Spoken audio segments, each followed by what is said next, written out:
Hello everyone, welcome to CACPIS Academy. So as you can see in the screen that on 9th of August 2025 that is on Saturday, उस दिन रक्षाबंधन भी है.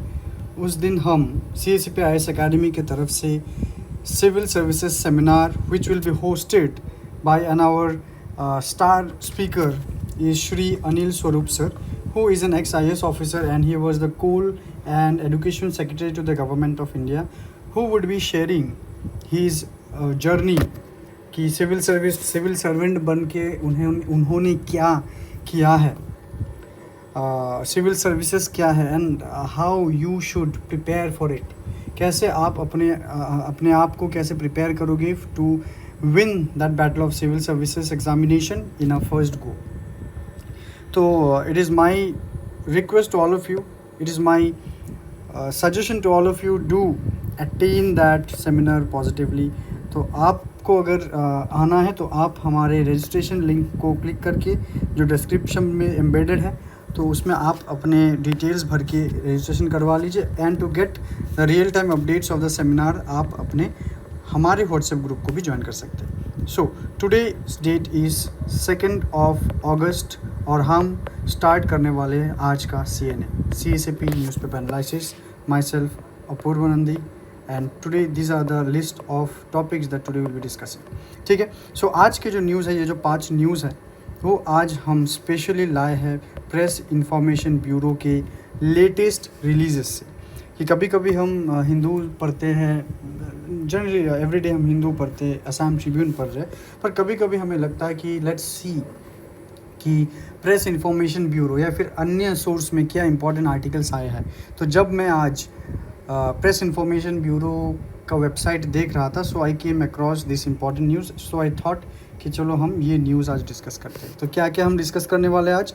हम discuss करने वाले हैं अबाउट इंफ्रास्ट्रक्चर और for judiciary, then AYUSH promotion, toxic metals in clouds, rural incomes and sentiments and vaccination campaign. Let's start with the first. तो यहाँ पर आप PIB का कटआउट देख सकते हो, इंफ्रास्ट्रक्चर डेवलपमेंट फॉर जुडिशरी. तो पहले हम इस टॉपिक से क्या मेंस रिलेटेड क्वेश्चंस हम यहाँ बना सकते. So the question here is in your screen. Critically examine the role of infrastructure development in improving judicial efficiency in India. कि एक इम्प्रूव्ड इंफ्रास्ट्रक्चर से कैसे जुडिशियल एफिशिएंसी इंडिया में इम्प्रूव हो सकते हैं. क्योंकि इंडिया में जो जुडिशरी है it is very much infamous for the delayed justice, और हम कहते हैं justice delayed is justice denied. Okay. तो इसी को एड्रेस करने के लिए हमें इस आर्टिकल को कल में मिल रहा है कि कैसे इंफ्रास्ट्रक्चर डेवलपमेंट हेल्प कर सकता है और क्या क्या इंफ्रास्ट्रक्चर डेवलपमेंट इंडियन जुडिशरी में हुआ है. So judicial infrastructure plays a critical role in ensuring timely justice delivery, reducing pendency का मतलब है जो केसेस अभी भी पेंडिंग है, बाकी है उसको रिजॉल्व करना, and enhancing accessibility. In India, judicial delays are often attributed not only to procedural and legal complexities but also to the poor infrastructure of courts. तो यहाँ पर इस लाइन पे क्या कहा गया कि जो हमारे इंडिया में जुडिशियल डिलेज होते हैं, लेट जस्टिस सर्व जो होता है, ये सिर्फ और सिर्फ एक प्रोसीजरल या फिर लीगल कॉम्प्लेक्सिटी की वजह से ही नहीं but poor infrastructure of courts के वजह से भी ये होते हैं, both physical as well as digital. ठीक है. नाउ हम अगर देखते हैं की government initiatives, if you just put light on की government initiatives, so there you see physical infrastructure development है, building of courts, centrally sponsored scheme. तो एक सेंट्रली स्पॉन्सर्ड स्कीम क्या है, जहाँ पर स्टेट और सेंटर दोनों ही partially contribute करेगा, whether it is 60-40 or whether it is 100% or 90-10. This is launched in 1993-94 and aimed at supplementing state government effort to develop court infrastructure. तो 93-94 में ये एफर्ट लॉन्च किया गया, मतलब सेंटर फंडिंग आएगा स्टेट गवर्नमेंट को जो कि सप्लीमेंट करेगा and develop a court infrastructure which will be more efficient. So funding pattern जो है वो द नॉर्मल आपको जो कॉन्स्टिट्यूशन में मिलता है, so it is generally between 60:40 between central and states for all other states other than north east and Himalayan states. North east या फिर हिमालयन स्टेट्स के लिए वो है 90:10 फंडिंग। तो what are the 5 components under it? The 5 components under it is for the development of court halls. जो court के hall, जो आप कोर्ट अगर गए हो आप देख सकते हो, या फिर टीवी में भी आप देखे हो। टीवी में थोड़ा सा एग्जैजरेटेड वो होता है, बट आज के डेट में कोर्ट प्रोसीडिंग्स देखने को मिलता है ना, वो है असल में the court room. Then residential quarter for जजेस। जजेस को रहने के लिए जो क्वार्टर्स चाहिए, जो एकोमोडेशन फैसिलिटी में इन्वेस्टमेंट हुआ था। लॉयर्स हॉल, फिर लॉयर्स हॉल मतलब जो कोर्ट में उसके प्रीमाइसेस में जो लॉयर्स जहाँ बैठेंगे वो है lawyers hall. Digital computer rooms और टॉयलेट कॉम्प्लेक्सेस बनाए गए थे। ऑलराइट, सो उसके बाद कुछ प्रोग्रेस भी हुए हैं। So if you discuss the progress since 2014, तो हम वहाँ अगर देखते कि as per this article it is mentioned कि 2014 से 2025 तक 15,818 कोर्ट हॉल से अभी बढ़ के वो हुआ है 23,372 court hall. So that led to a increase of 41.43%। 41.43% या फिर 41% भी बोलो, वो ठीक है। वैसे रेसिडेंशियल क्वार्टर्स भी इंक्रीज हुए हैं फ्रॉम 10,211 टू 19,851, जो कि इंक्रीज़ है अप टू 94%। फंड्स भी बढ़े हैं। All right, okay. So if you talk about digital infrastructure, अगर हम कोर्ट के डिजिटल इंफ्रास्ट्रक्चर देखें,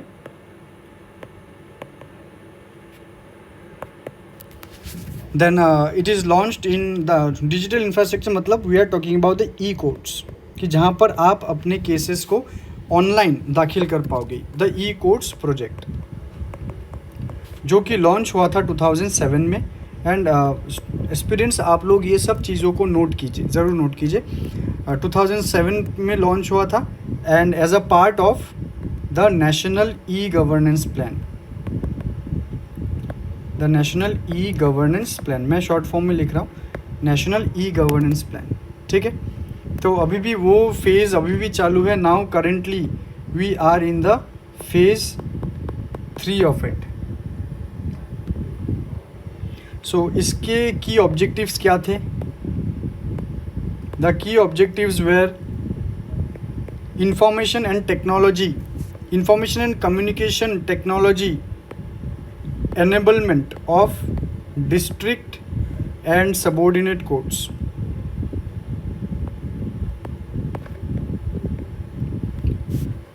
Then digital record keeping,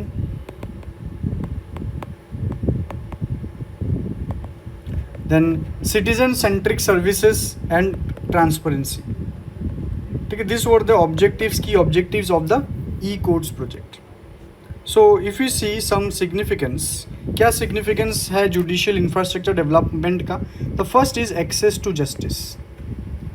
क्या एक्सेस टू जस्टिस? कि this will a better infrastructure whether it is digital और physical, it will reduce the barriers.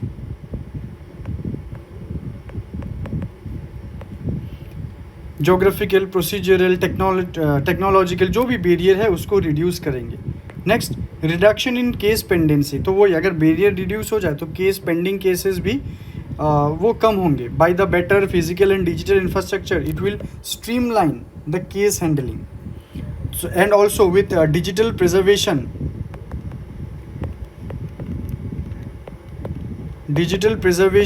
Of records, it will reduce the dependency on manual case files, ठीक है। Next is transparency and accountability, कि the online portal that will be opened और the digitised record that will increase judicial transparency. Next, public के जो confidence है वो भी judiciary के ऊपर वो बहुत ज़्यादा स्ट्रॉन्ग होगा।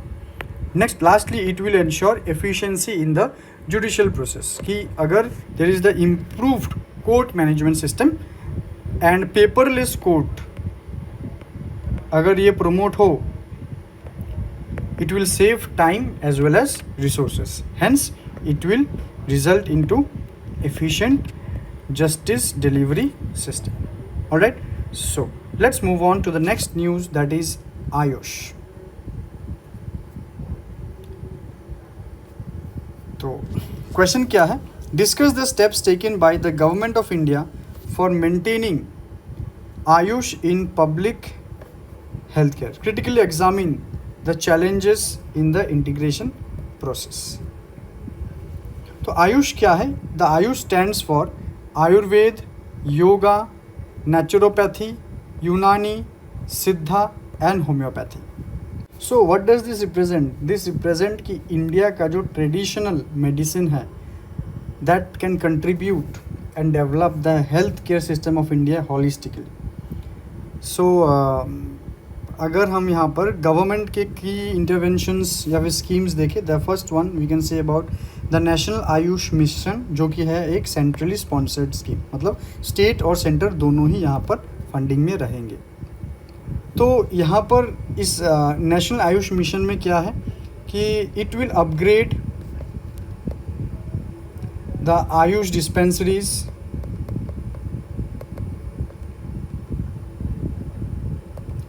फिर इट विल ओपन सब सेंटर्स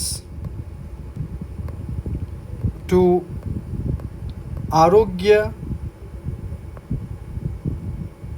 मंदिर्स, आयुष्मान आरोग्य मंदिर, आयुष्मान आरोग्य मंदिर. फिर ये जो पब्लिक हेल्थ केयर सेंटर्स है उसमें भी आयुष को इंट्रोड्यूस करेंगे, कम्युनिटी हेल्थ सेंटर में या फिर डिस्ट्रिक्ट हेल्थ सेंटर्स में भी. और आयुष हॉस्पिटल्स क्रिएट किए जाएंगे.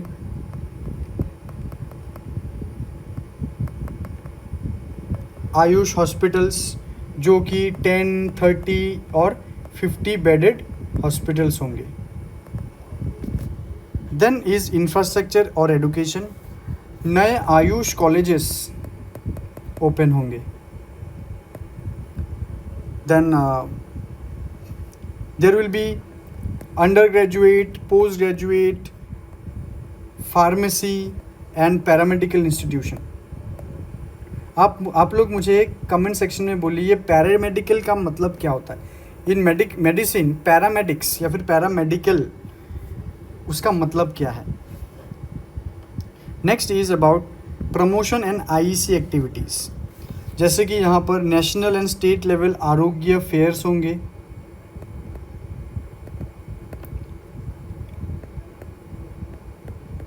योगा उत्सव होंगे, आयुर्वेद डे होंगे. ठीक है. नेक्स्ट इंटरनेशनल कोऑपरेशन में अगर देखते तो यहाँ पर बहुत से कंट्रीज़, उसमें हम नहीं जाते अभी, कुछ कंट्री टू कंट्री ऐसे 25 MOU भी साइन हुए हैं. फिर पूरे विश्व में 15 आयुष चेयर सेटअप हुए हैं. आयुष चेयर मतलब क्या, कुछ ऐसे ऑफिसेस, इंस्टीट्यूशंस होंगे जहाँ पर चेयरमैनशिप दिया जाएगा. तो वैसे 14 post has been created. So ultimately it will also result ensure quality assurance and drug regulations. All right, so let's move on to the next news, that is toxic metals in cloud. तो यहाँ पर जो PIB के press release में आया है कि Himalayan clouds carrying toxic metals pose health risk. ठीक है. तो इसमें ये हेडलाइन समझाने में कुछ नहीं है, तो आपको जो रिस्क है वो आइडेंटिफाई हो चुका है. मतलब ये कि इसका जो इंटेंसिटी है, कितना गंभीर है, ये यहाँ पर मालूम चल रहा है ये हेडलाइन पढ़ के. तो क्वेश्चन क्या है? Recent studies show that clouds over the Himalayas are carrier of toxic heavy metal. तो हम यहाँ पर देखेंगे वो टॉक्सिक हैवी मेटल क्या है. Discuss the implication for this for public health. तो पब्लिक हेल्थ के ऊपर ये क्या प्रभाव ला सकते हैं. And the environment, what policy responses are needed to address this emerging threat.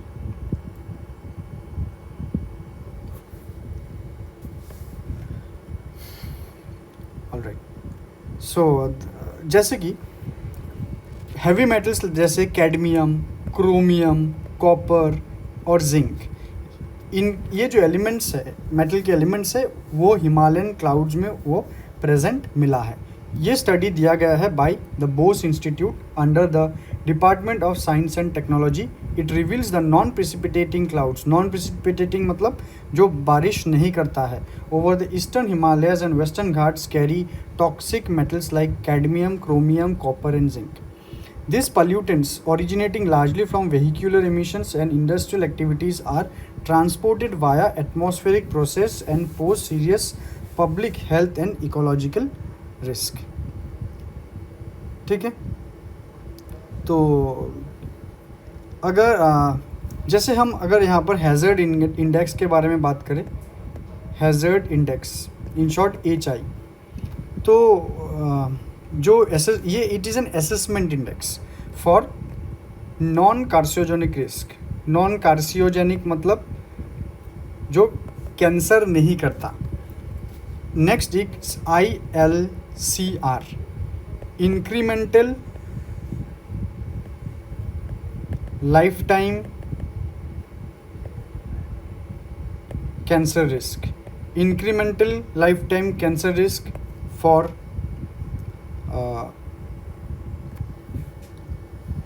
कार्सियोजेनिक risk. ये कैंसर, ये नॉन कैंसर. ठीक है. तो की फाइंडिंग्स क्या है?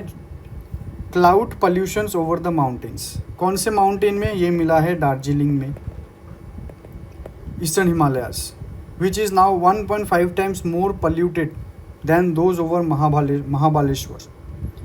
So there is an increased concentration of this cadmium, chromium, copper and zinc. और health impact क्या होगा वहाँ पर? चिल्ड्रन जो है वो 30% हायर रिस्क में है. 30% हायर रिस्क किनको? चिल्ड्रन.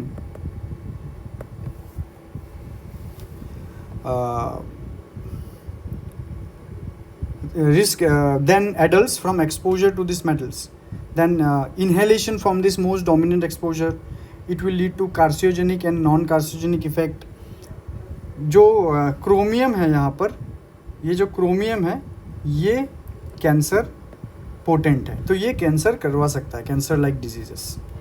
सो सबसे जो क्लाउड्स है, these are the pollution carriers. Clouds, these are acting as a medium for a long range transport of toxic metals.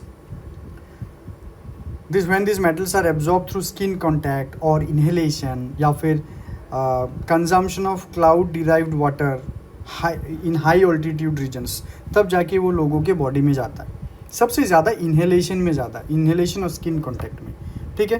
तो that poses a very risky threat. चलिए अभी देखते हैं about the next, rural income and sentiments.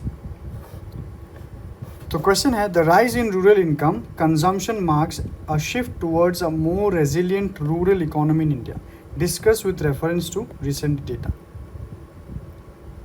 तो क्या है यहाँ पर कि जुलाई 2025 राउंड में by the rural economic condition and sentiment survey which is conducted by the NABARD, it is reflecting a positive transformation in rural India marked by increased income. जो rural people है उनकी इनकम इंक्रीज़ हुआ है, consumption भी increase हुआ है, मतलब demand वहाँ ज़्यादा इंक्रीज़ हुआ है, फिनेंशियल इंक्लूजन बढ़ा है and it has an upbeat economic sentiments.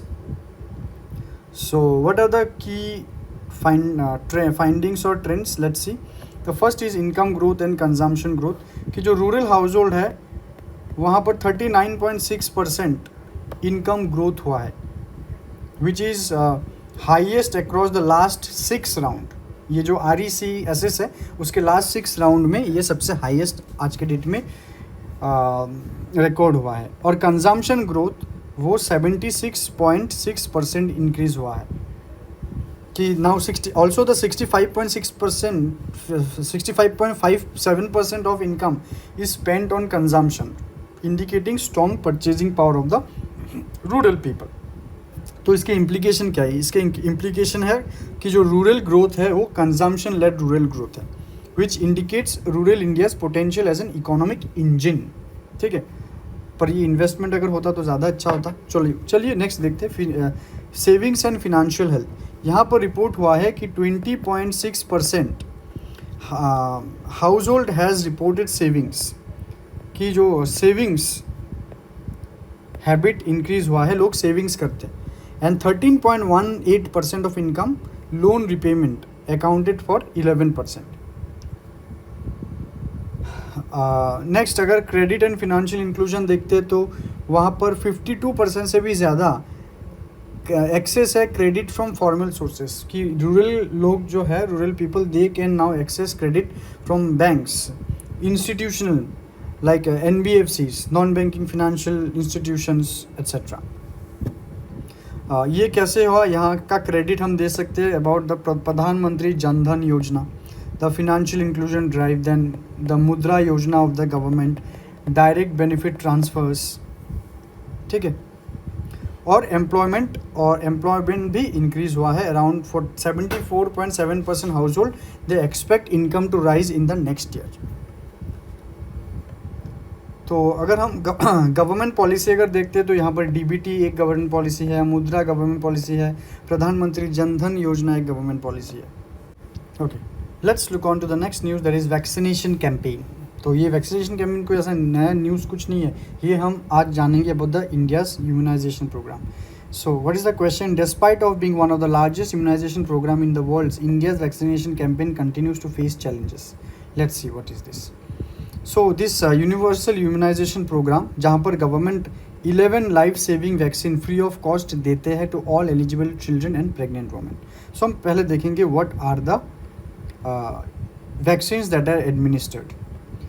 So first of all, let's see the universal immunization program, which was launched in 1985 as EPI in 1978, renamed UIP in 1985. Target group कौन है? Children under 5 years and pregnant women. तो क्या क्या vaccine administer होता है? जैसे कि hepatitis B, oral polio vaccine, injectable polio vaccine, BCG, pentavalent vaccine जैसे कि DPT, हेपेटाइटिस बी या फिर Hib, rotavirus vaccine, then pneumococcal conjugate vaccine PCV, measles and rubella, diphtheria, pertussis and tetanus DPT, tetanus and adult diphtheria या और Japanese encephalitis. ठीक है, कितना हो? 1 2 3 4 5 6 7 8 9 10 11. These are the 11 vaccines that comes under universal immunization program. ठीक है. सो इसमें की फीचर्स क्या है? रूटीन इम्यूनाइजेशन, कि बच्चे या फिर प्रेग्नेंट महिलाओं को उनका रूटीन इम्यूनाइजेशन होना चाहिए.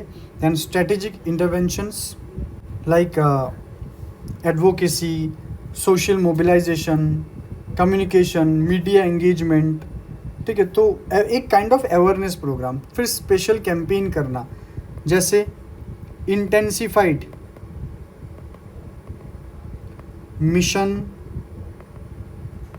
इंद्रधनुष, intensified mission Indradhanush, which targets low immunization districts covering left out and drop out beneficiaries. जिन लोगों का इम्यूनाइजेशन नहीं हुआ है उनको इम्यूनाइज करना. देन पल्स पोलियो कैंपेन है, यूविन पोर्टल है. ठीक है, तो ये बहुत ज़्यादा इंपॉर्टेंट है आपके करंट अफेयर्स के लिए. So we are at the end of this analysis. So students and aspirants, if you do like the analysis done by me, then give a like, give a thumbs up and do subscribe to CACP IAS Academy YouTube channel. Thank you. Take care.